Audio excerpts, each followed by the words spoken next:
scolastica Stefania Conchi, la dirigente di questo magnifico istituto che questa sera si è aperto alla cittadinanza, e lascio campo al primo intervento. Voi sapete che stasera ci saranno delle letture, dei momenti musicali e dei silenzi, perché vogliamo ricordare quell'episodio terribile della storia mondiale e anche ricordarci di non ripetere certi atteggiamenti. Professor Magro, a voi. Da Claudio Magris, da Danubio. Un fil di fumo. Al Museo del Castello di Linz, una stampa ottocentesca mostra un'immagine di Mauthausen. Colline serene, case accoglienti, barche sul Danubio piene di gente che saluta festosamente. Un'aria idillica da gita di campagna. Dai piroscafi sul fiume si alza allegro un fil di fumo.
Da Stefan Zweig, Il mondo di ieri. Una legge ineluttabile della storia impedisce proprio ai contemporanei di riconoscere fin dagli inizi i grandi movimenti che determinano la loro epoca. Pertanto, io non riesco a ricordare quando ho udito per la prima volta il nome di Adolf Hitler. Questo nome che da anni, qualsiasi cosa accada, siamo costretti a pronunciare o a pensare quasi ogni giorno, anzi quasi ogni istante. Il nome dell'uomo che ha provocato più catastrofi nel nostro mondo, più di ogni altro uomo della storia. In ogni caso, dovette essere abbastanza presto, perché la nostra Salisburgo, distando da Monaco appena 2 ore e mezzo di treno, era una sorta di città satellite di quest'ultima, così che anche noi venivamo subito a sapere quanto gli accadeva. La sola cosa di cui mi rammento è che una volta, non riuscirei più a risalire al giorno esatto, un amico bavarese si lamentò di come a Monaco cominciasse nuovamente a salire la tensione. In particolare c'era un certo Hitler, un agitatore che organizzava raduni cui seguivano sempre le risse selvagge e ricorreva a ogni tipo di volgarità per eccitare le masse contro la Repubblica e contro gli ebrei. Quel nome cade dentro di me come qualcosa di inconsistente, privo di peso, e ben presto smisi di pensarci. Quanti nomi di agitatori e rivoltosi, oggi completamente dimenticati, affioravano all'epoca in Germania per poi tornare a scomparire con la stessa rapidità. All'improvviso, tuttavia, nella località di frontiera Reichenau e Berchtesgaden, dove andavo quasi ogni settimana, cominciarono a vedersi drappelli via via più numerosi di ragazzotti che indossavano stivaloni e camicie brune, ciascuno di loro con una vistosa fascia al braccio ornata da una croce uncinata. Organizzavano riunioni e parate, sfilavano per le strade intonando cori e scandendo slogan, tappezzavano i muri di grandi manifesti o li ricoprivano di enormi svastiche. Fu allora che realizzai per la prima volta che quella gente doveva sicuramente godere dell'appoggio di importanti finanziatori e personaggi influenti. Quell'uomo, Hitler, che all'epoca teneva ancora i suoi discorsi soltanto nelle birrerie bavaresi, non poteva certo aver equipaggiato da solo migliaia di giovani, per organizzare i quali erano sicuramente necessarie ingenti risorse economiche. A sostenere quel nuovo movimento dovevano necessariamente essere delle braccia più forti. Le uniformi erano nuove, le truppe d'assalto che venivano spedite di città in città disponevano, in quel periodo di diffusa miseria, quando anche gli stessi veterani dell'esercito erano costretti a girare anche con le uniformi lacere, di un sorprendente parco di automobili, motociclette e autocarri, tutti nuovi in perfetto stato. Appariva inoltre evidente che quei ragazzi erano addestrati da autorità militari. Presto mi capitò l'occasione di assistere a una di queste azioni di combattimento, cui era finalizzato il loro addestramento.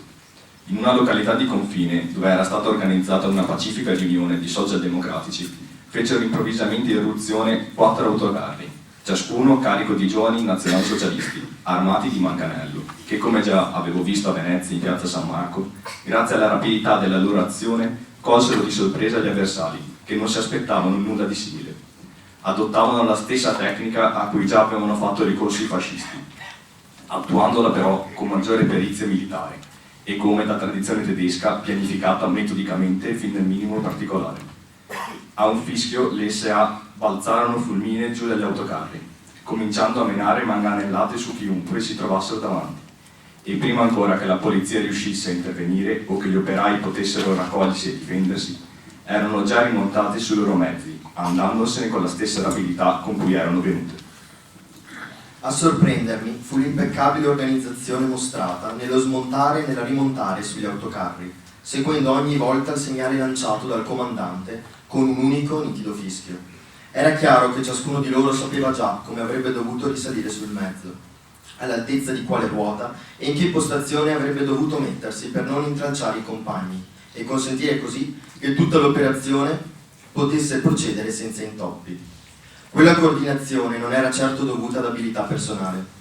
Quei movimenti dovevano essere stati provati e riprovati decine di volte, forse centinaia, in qualche caserma o piazza d'armi. Quelle erano fin dal principio, lo capii assistendo a quello spettacolo, truppe addestrate per l'attacco, la violenza e il terrore. Poi ci fu l'incendio del Reichstag, fu sciolto il Parlamento, Göring sguinzagliò le sue bande scatenate e all'improvviso in Germania scomparve ogni forma di diritto. Apprendemmo con un brivido che in piena pace esistevano campi di concentramento e che nelle caserme c'erano stanze segrete in cui innocenti venivano giustiziati senza processo. Inizialmente pensammo che fosse soltanto una prima irrazionale esplosione di rabbia, convinti che simili cose non potessero avere lunga vita nel XX secolo. Il mondo tese l'orecchio, rifiutandosi inizialmente di credere ciò che appariva incredibile. Ma fu proprio in quei giorni che io vidi i primi fuggiaschi, arrivando valicando di notte le montagne intorno a Salisburgo o attraversando a nuoto il fiume che passava lungo il confine. Affamati, laceri, stravolti, ci fissavano storditi. Con loro aveva avuto inizio l'angosciosa fuga di fronte alla disumanità che si sarebbe poi estesa a tutto il mondo. Ma quando vidi quei primi profughi, non sospettai che in realtà i loro volti pallidi preannunciassero già il mio destino e che un giorno tutti noi saremmo stati vittime della delirante volontà di potenza di quell'unico uomo. Et Illesum, diario 1941-1943. Quel che fa paura è il fatto che certi sistemi possano crescere a tal punto da superare gli uomini e da tenerli stretti in una morsa diabolica, gli autori come le vittime. Così, grandi edifici e torri, costruiti dagli uomini con le loro mani, si innalzano sopra di noi, ci dominano e possono crollarci addosso e seppellirci. Pensavo, com'è strano, c'è la guerra, ci sono i campi di concentramento, piccole barbarie si accumulano di giorno in giorno. Camminando per le strade, io so che in quella casa c'è un figlio in prigione, in quell'altra un padre preso in ostaggio o un figlio diciottenne condannato a morte. E questo capita a 2 passi da casa mia. So quanto la gente è agitata, conosco il grande dolore umano che si accumula e si accumula, la persecuzione e l'oppressione, l'odio impotente e il sadismo. So che tutte queste cose esistono e continuo a guardare bene in faccia ogni pezzetto di realtà nemica. Eppure mi ritrovo tra le braccia dolci e protettive della vita e il battito del suo cuore. Non so ancora descriverlo. Così lento e regolare e così dolce, quasi smorzato, ma così fedele, come se non dovesse arrestarsi mai. E anche così buono e mite. Io sento la vita in questo modo. Né credo che una guerra o altre insensate barbarie umane potranno cambiare qualcosa. Una volta è un Hitler, un'altra è Ivan il Terribile. Per quanto mi riguarda, in un caso è la rassegnazione, in un altro sono le guerre, o la peste, e i terremoti e la carestia. Quel che conta in definitiva è come si porta, si sopporta e si risolve il dolore, e se si riesce a mantenere intatto un pezzo della propria anima. Dovrei impugnare questa sottile penna stilografica come se fosse un martello, e le mie parole dovrebbero essere come tante martellate per raccontare il nostro destino e un pezzo di storia così come è ora e non è mai stato in passato, non in questa forma totalitaria, organizzata per le grandi masse e estesa all'Europa intera. Dovrà pur sopravvivere qualcuno che lo possa fare. Anch'io vorrei essere in futuro una piccola cronista. Se tutto questo dolore non allarga i nostri orizzonti e non ci rende più umani, liberandoci dalle piccolezze e dalle cose superflue di questa vita, sarà stato inutile. Rimane sempre il fatto che la vita è interessante in ogni circostanza. Provo un bisogno quasi diabolico di osservare ciò che capita, di vedere, sentire e esserci anch'io, di rubare alla vita tutti i suoi segreti, di osservare freddamente le espressioni degli uomini nelle loro ultime convulsioni. E poi mi ritrovo improvvisamente di fronte a me stessa e posso imparare molto dallo spettacolo offerto dalla mia anima di questi tempi. Questa baracca, travolta dal chiaro di luna, fatta d'argento ed eternità, come un giocattolo sfuggito alla mano distratta di Dio.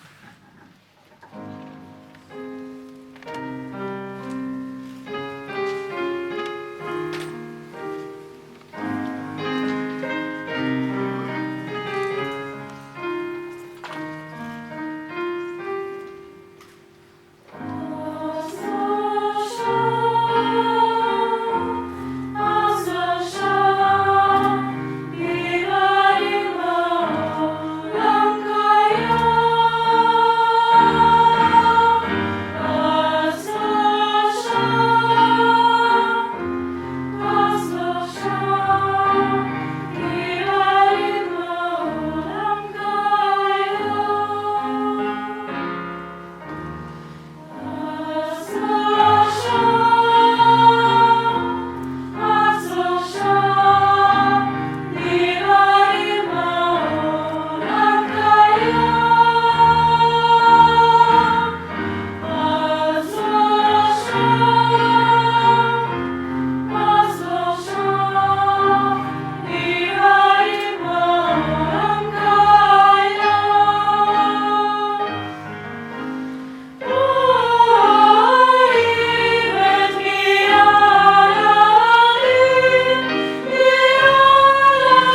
Da Liliana Segre, scolpitelo nel vostro cuore. Mi ricordo che il treno ad un certo punto si fermò. Dai piccoli finestrini del vagone vedemmo un orologio, grande, importante. Era sulla facciata principale della stazione ferroviaria, quella vera, ufficiale, della cittadina di Oswiecim in Polonia. Ma poi proseguimmo la nostra corsa. Noi eravamo diretti, infatti, a una stazione artificiale preparata dai nazisti. Non era come quella della città di Oswiecim, ma era stata costruita appositamente per tutti i treni che arrivavano carichi di Stücke, pezzi in tedesco, come noi, animali da macellare. Già da un po' di tempo, in quel posto surreale, arrivavano quotidianamente i carichi umani e avrebbero continuato ad arrivare ancora per molto. I treni come il nostro venivano da tutta l'Europa occupata dai nazisti. Era impressionante questa stazione di arrivo artificiale, un enorme spiazzo desolato, pieno di neve, con i binari morti, la Judenrampe. Quella era la nostra destinazione finale, Auschwitz. Era il 6 febbraio del 1944. Iniziò la discesa dai vagoni, si fa per dire. Venivamo tirati giù dalla carrozza bestiame. Con una violenza inaudita atterravamo su questa finta banchina dove c'era una grandissima confusione. Sentivamo i fischi, i latrati dei cani, i comandi che ci arrivavano in quella lingua terribile per me, il tedesco. Era uno di quei momenti in cui tu esci da te stesso, dalla tua testa, dalle tue gambe, dalla tua pancia, dal tuo cuore e dici: ma sono io, sono proprio io che sono qui.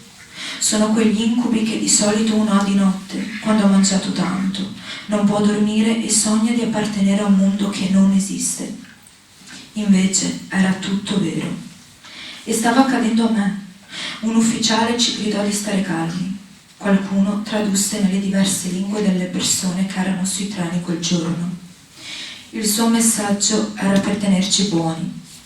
Vi dobbiamo solo registrare. Stasera sarete di nuovo uniti. Gli uomini andranno al lavoro, le donne faranno i lavori di casa. Noi ci volevamo credere. Faceva un freddo terribile. Divisero gli uomini dalle donne. Io fui incolonnata con le donne di quel trasporto. Mi sentii strappare dalla mano di mio padre. A un tratto ero sola. Cercai di farmi forza. Lo salutai. Gli sorrisi. Credevo di rivederlo alla sera, come aveva detto quell'uomo. Sì, lo rivedrò, mi dicevo. Lo aveva rivisto dopo Varese, dopo Como. Eravamo rimasti insieme a San Vittore e poi nel vagone. Volevo credere che la sera saremmo stati di nuovo insieme. Intanto lui si allontanava nella fila degli uomini. Nessuno dei due voleva far vedere la disperazione all'altro, soprattutto io. All'inizio l'ho salutato da lontano, ma poi lui scomparve dalla mia vista. Lo cercai tanto, ma non lo vedevo più. Da quel momento, su quella neve di Auschwitz, non ci siamo incontrati mai più. Devo dire che quel mio papà meraviglioso è stata la figura più importante della mia vita. Non c'è figlio, non c'è nipote, non c'è marito, non c'è casa, nulla che sia più importante di quel papà straordinario che mi chiedeva scusa di avermi messo al mondo. E io gli rispondevo con la morte nel cuore: ma io sono qui con te, solo questo conta, papà. È la cosa più importante per me. Quel ricordo è eterno dentro di me. La spianata bianca con la neve, udire quel comando: uomini a destra e donne a sinistra. Io che perdo la mano di mio padre. Fu il mio ultimo istante con lui.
Da Claudio Magris, Danubio, Mauthausen.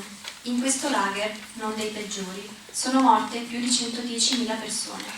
L'immagine più terribile, forse più ancora della camera gas, è la grande piazza in cui i prigionieri venivano raccolti e inquadrati per l'appello. La piazza è vuota, assolata e affosa. Niente più di questo vuoto rende l'irrappresentabilità di ciò che si è svolto fra queste pietre, come il volto della divinità che per le religioni, che viene tanto ad insegnare l'immagine, lo sterminio e l'ambizione assoluta che non si lasciano ritrarre. Scendo la scala della morte, che conduceva alla cava di pietra di Mauthausen. Su questi 186 alti gradini, gli schiavi portavano macigni, cadevano per la fatica o perché le SS li facevano inciampare e rotolare sotto i sassi. Venivano abbattuti a bastonate o a fucilate. I gradini sono blocchi ineguali e impervi.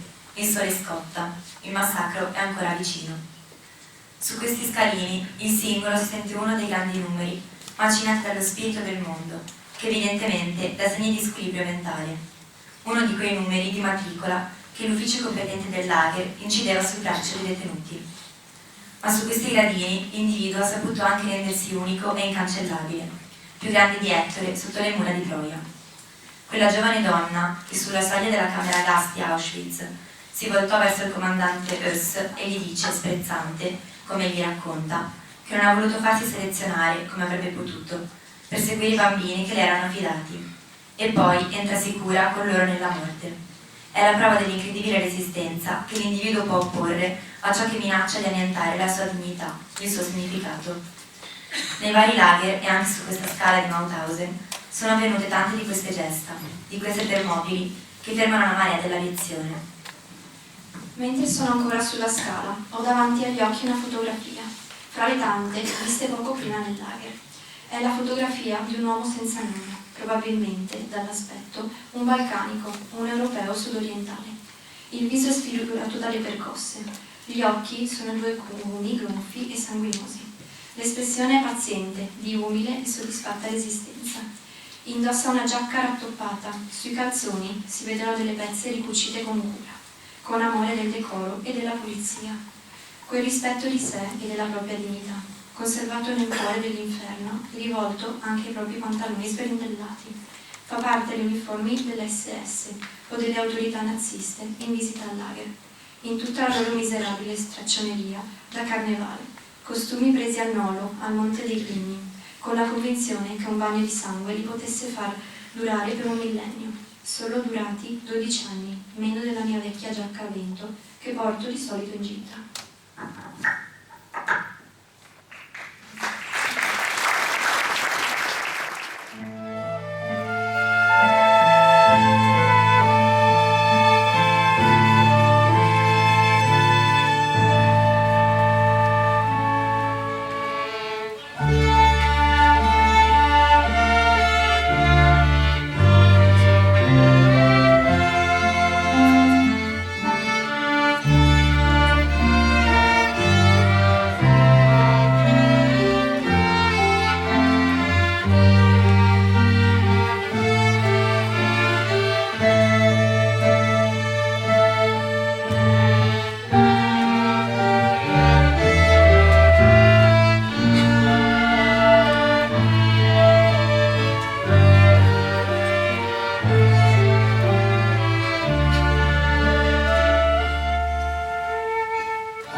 Massimo Levi, Il sistema periodico. Che io, chimico, intendo a scrivere qui le mie cose di chimico, abbia vissuto una stagione diversa, è stato raccontato altrove. A distanza di 30 anni mi riesce difficile ricostruire quale sorta di esemplare umano corrispondesse, nel novembre 1944, al mio nome, o meglio al mio numero, 174517.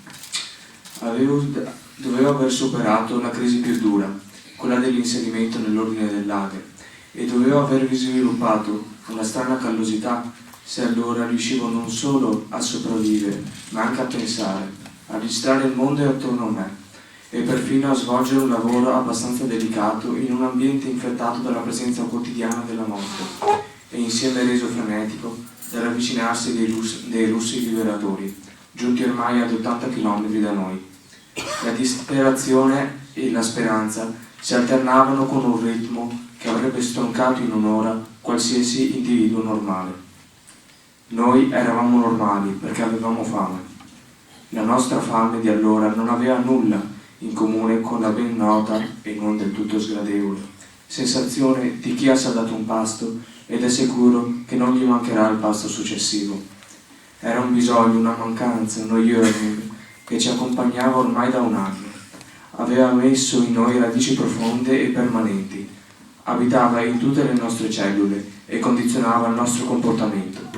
Mangiare, procurarci da mangiare, era lo stimolo numero uno, dietro a cui a molta distanza seguivano tutti gli altri problemi di sopravvivenza, ed ancora più lontani i ricordi della casa e la stessa paura della morte. Ero chimico in uno stabilimento chimico, in un laboratorio chimico, anche questo è già stato raccontato, e rubavo per mangiare. Se non si comincia da bambini, imparare a rubare non è facile. Mi erano occorsi diversi mesi a reprimere i comandamenti morali e per acquisire le tecniche necessarie, e a un certo punto mi ero accorto, con un balenio di riso e un pizzico di ambizione soddisfatta, di stare rivivendo, io, dottorino per bene, l'involuzione e evoluzione di un famoso cane per bene, un cane vittoriano e darwiniano che viene deportato e diventa ladro per vivere nel suo lager di Klondike, il grande cane Buck del richiamo della foresta. Rubavo come lui e come le volpi, ad ogni occasione favorevole, ma con astuzia sorniona e senza espormi. Rubavo tutto, salvo il pane dei miei compagni. Avevo fatto in laboratorio vari tentativi. Avevo rubato qualche centinaio di grammi di acidi grassi, faticosamente ottenuti per ossidazione della paraffina da qualche mio collega dall'altra parte della barricata. Ne avevo mangiato la metà e saziavano veramente la fame, ma avevano un sapore così sgradevole che rinunciai a vedere il resto. Avevo provato a fare delle frittelle con cotone idrofilo, che tenevo premuto contro la piastra di un fornello elettrico. Avevano un vago sapore di zucchero bruciato, ma si presentavano così male che non le giudicai commerciabili. Quanto a vedere direttamente il cotone all'infermeria del lager, provai una volta, ma era troppo ingombrante e poco quotato. Mi sforzai anche di ingerire e digerire la glicerina, fondandomi sul semplicistico ragionamento che, essendo questa un prodotto della scissione di grassi, deve pure in qualche modo essere metabolizzata e fornire calorie. E forse ne forniva, ma a spese di sgradevoli effetti secondari. C'era un barattolo misterioso su di uno scaffale. Conteneva una ventina di cilindretti grigi, duri, incolori, insapori, e non aveva etichetta. Questo era molto strano, perché quello era un laboratorio tedesco.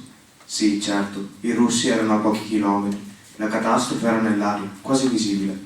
C'erano bombardamenti tutti i giorni, tutti sapevano che la guerra stava per finire, ma infine alcune costanti devono pure sussistere, e fra queste c'era la nostra fame, e che quel laboratorio era tedesco, e che i tedeschi non dimenticano mai le etichette.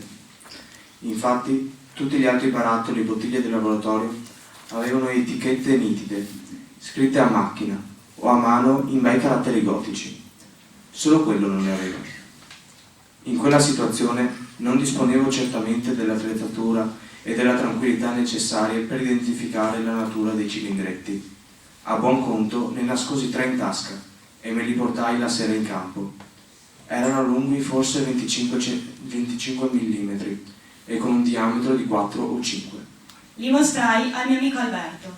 Alberto cavò di tasca un coltellino e provò di inciderne uno. Era duro, resisteva alla lama. Provò a rischiarlo. Si udì un piccolo crepito e scaturì un fascio di scintille gialle. A questo punto la diagnosi era facile. Si trattava di ferro cerio, la lega di cui sono fatte le comuni pietrine per accendisigaro. Perché erano così grandi? Alberto, che per qualche settimana aveva lavorato da manovale insieme con una squadra di saldatori, mi spiegò che vengono montati sulla punta di cannelli ossiacetilenici per accendere la fiamma. A questo punto mi sentivo scettico sulle possibilità commerciali della mia refurtiva. Poteva magari servire ad accendere il fuoco, ma in lager i fiammiferi illegali non scarseggiavano certo. Alberto mi redarguì. Per lui la rinuncia, il pessimismo, lo sconforto erano abominevoli e colpevoli. Non accettava l'universo contraccezionario, lo rifiutava con l'istinto e con la ragione. Non se ne lasciava inquinare. Era un uomo di volontà buona e forte, ed era miracolosamente rimasto libero, e libero erano le sue parole ed i suoi atti. Non aveva abbassato il capo, non aveva piegato la schiena. Un suo gesto, una sua parola, un suo riso avevano virtù liberatoria. Erano un buco nel tessuto rigido del lager, e tutti quelli che lo avvicinavano se ne accorgevano, anche coloro che non capivano la sua lingua. Credo che nessuno in quel luogo sia stato amato quanto lui. Mi redarguì. Non bisogna scoraggiarsi mai, perché è dannoso e quindi immorale, quasi indecente. Avevo rubato il cerio. Bene, ora si tratta di piazzarlo, di lanciarlo. Ci avrebbe pensato lui, lo avrebbe fatto diventare una novità, un articolo di alto valore commerciale. I tedeschi avevano più paura di noi davanti agli attacchi aerei. Noi, irrazionalmente, non li temevamo, perché li sapevamo diretti non contro di noi, ma contro i nostri nemici. Nel giro di secondi mi ritrovai solo nel laboratorio. Intascai tutto il cerio ed uscii all'aperto per ricongiungermi con il mio comando. Il cielo era già pieno del ronzio dei bombardamenti e ne scendevano ondeggiando mollemente volantini gialli che recavano atroci parole di irrisione. Niente lardo nella pancia, alle 8 vai a letto, appena il culo è caldo, allarme aereo. A noi non era consentito l'accesso ai rifugi antiaerei.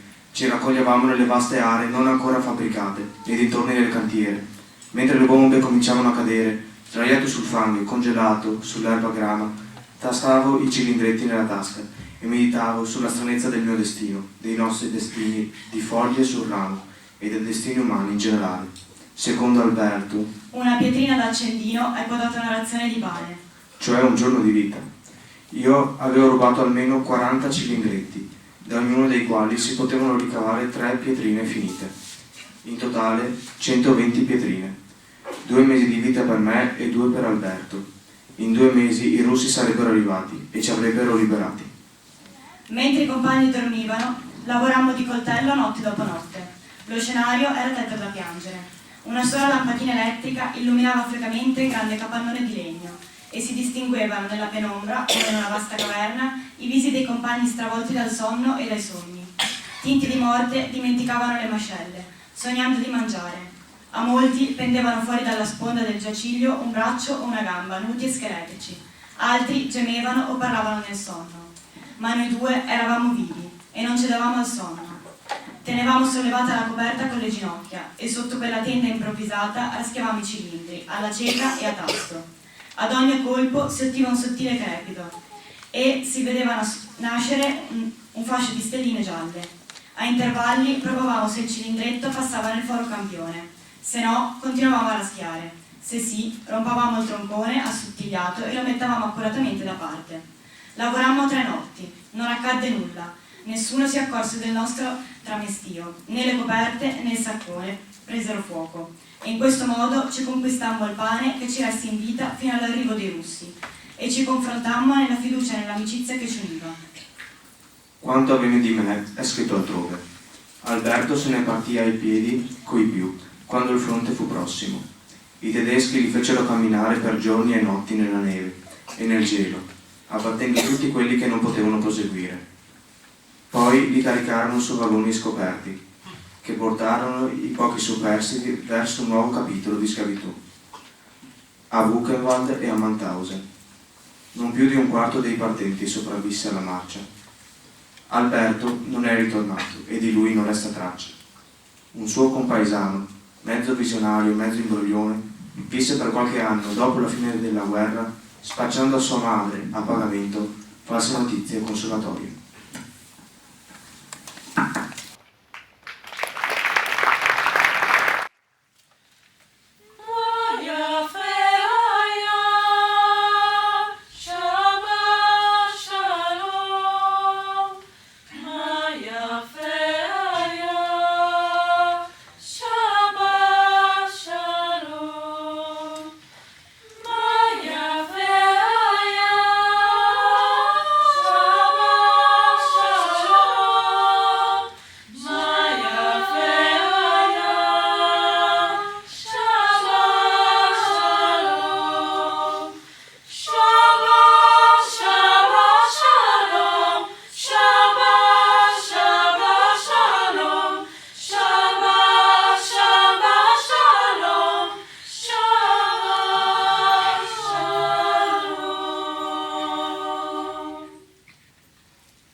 il kitsch del male. A Günzburg è nato Josef Mengele, il medico aguzzino di Auschwitz, forse il più atroce assassino dei lager. Qui è rimasto nascosto fino al 1949, in un convento, e qui è tornato furtivamente nel 1951 per il funerale del padre. Ad Auschwitz Mengele, sempre sereno e sorridente, gettava bambini nel fuoco, strappava lattanti dalle braccia delle madri e li sfracellava al suolo, estraeva feti dal ventre materno, faceva esperimenti su coppie di gemelli, con particolare passione su gemelli vestiti zingari. Strappava occhi che teneva infilzati alla parete della sua stanza e mandava al professor Otra von Freischur, direttore dell'Istituto di Antropologia a Berlino e professore dell'Università di Münster anche dopo il 1953. Iniettava virus, bruciava genitali. L'infamia attira le complicità. Mengele è stato scarcerato dagli americani, forse aiutato dagli inglesi a fuggire, nascosto dai frati, protetto dal dittatore del Paraguay. Certamente il nazismo non è la sola barbarie esistita al mondo e condannare oggi la violenza nazista, che non è più minacciosa, serve a molti per tacere altre violenze, compiute su altre vittime di altra razza e colore, e mettersi in pace con la coscienza grazie a questa professione di fede antifascista. Ma è anche vero che il nazismo è stato un apogeo, un vertice insuperato dell'infamia, il nesso più stretto che vi sia mai esistito fra un ordine sociale e l'efferatezza. È fuorviante ricorrere a spiegazioni patologiche per il sadico medico sorridente, come se fosse un malato colto da irrefrenabile raptus. A Günzburg, nel convento in cui era nascosto, non strappava occhi né squarciava visceri, e non credo soffrisse di crisi di astinenza. Si sarà comportato bene, un signore tranquillo e discreto che magari bagnava i fiori e ascoltava rispettosamente la funzione vespertina. Non uccideva perché non poteva farlo, perché le circostanze glielo impedivano, e si rassegnava senza smania a questa rinuncia, ai limiti che la realtà poneva alle sue ispirazioni, così come uno si mette il cuore in pace se non può diventare miliardario o andare a letto con le dighe di Hollywood. Timor domini initium sapienze. Se manca una legge, un timore, un argine che impedisca di fare ciò che ad Auschwitz si poteva fare impunemente, non solo il dottor Mengele, ma forse ognuno di noi può diventare Mengele. Come ogni passione delittuosa, anche la sua volontà di torturare rivela un'enorme banalità, vacua come il suo stupido sorriso durante l'esecuzione del crimine. Un medico ebreo, che era costretto ad assecondarlo nei suoi esperimenti, gli chiese una volta fino a quando sarebbe ancora durata quell'opera di sterminio. Sorridente, con dolcezza, Mengele gli rispose: Mein Freund, es geht immer weiter, immer weiter. Per sempre, amico mio, per sempre. Questa frase ebete ed estatica contiene tutta l'ottusità del male. È la ripetizione meccanica e affascinata di una specie di formula rituale, oscillante fra il refrain di una canzonetta psichedelica e una litania religiosa. È il balbettio di una povera mente drogata dalla crudeltà. Mengele in quel momento è incantato dalla trasgressione. La esercita come una specie di culto. Pensa che essa illumini la vita quotidiana di una luce superiore. Gli atti che compie sono, oltre che atroci, di un'estrema stupidaggine. Sono atti che ciascuno potrebbe compiere e che egli, nella sua ignoranza abbagliata dal kitsch, pensa invece siano azioni riservate a pochi eletti.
Da un'intervista a Primo Levi. Non siamo noi, i superstiti del lager, i testimoni veri. È questa una nozione scomoda, di cui ho preso coscienza a poco, leggendo le memorie altrui e rileggendo le mie a distanza di anni. Noi sopravvissuti siamo una minoranza anomala, oltre che esigua. Siamo quelli che, per la loro prevaricazione o abilità o fortuna, non hanno toccato il fondo. Chi l'ha fatto, chi ha visto la Gorgone, non è tornato per raccontare, o è tornato muto. Della Costituzione italiana, articolo 3. Tutti i cittadini hanno pari dignità sociale e sono uguali davanti alla legge, senza distinzione di sesso, di razza, di lingua, di religione, di opinioni politiche, di condizioni personali e sociali. Allora io sono contenta perché abbiamo chiuso un po' uno dei documenti della storia mondiale, che è la Costituzione italiana, in modo particolare l'articolo 3. Mi piacerebbe che tornassimo a casa tutti quanti social democratici, se avete sentito prima delle letture, no? Con una accezione diversa evidentemente. Usiamo questi social per esprimere tutti i valori che la nostra democrazia e la Carta dei diritti umani ci hanno insegnato, e questa serata è stato un modo per ricordarci che non occorre arrivare all'olocausto per arrivare a violare i diritti umani, e quindi ricordiamoci sempre che siamo tutti uguali, senza distinzione di sesso, razza, opinione politica o condizione sociale ed economica. Ringrazio tutti quanti voi per la partecipazione attenta e emotivamente, penso in qualche momento anche forte. Sono onorata e felice di aver ospitato l'orchestra giovanile di Abano e il maestro Giorgio.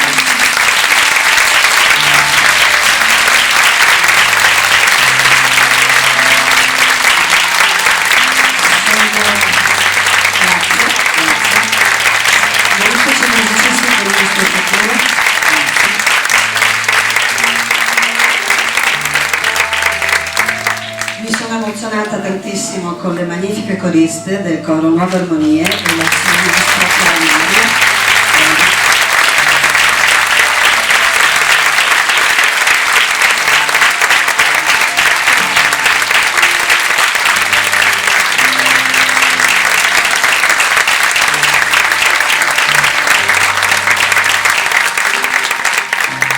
Permettetemi, sono una dirigente molto orgogliosa dei propri studenti, degli studenti dell'Istituto Alberti di Abano Terme.